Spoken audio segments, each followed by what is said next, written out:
One kind act transformed pain into healing, reshaping my friend's story forever.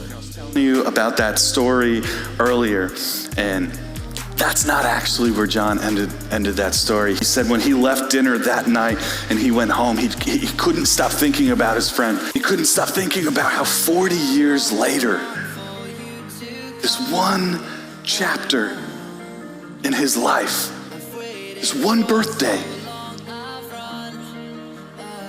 completely wrecked him the rest of the time. And halfway through the dinner, he goes, "Oh man, we got you something." And he hands the bag and he's like, "Man, what'd you get me this for?" And he starts unwrapping and he pulls these little action figures out of the bag, and he said his buddy just starts crying. He starts looking at the little toy, and he looks up at John and he goes, "Man, I can't believe you remembered. I can't believe you remembered. I can't believe you thought of me."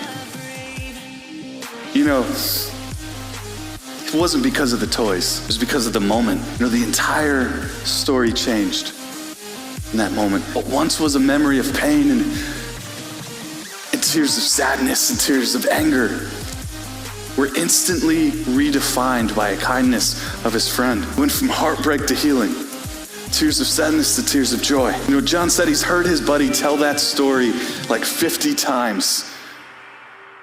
But it's a different story now. It doesn't end at the birthday. It doesn't end at crying alone in his room. Every time that ends now, it ends with a caring friend reached out and made him feel heard. One act of kindness can completely rewrite the memory.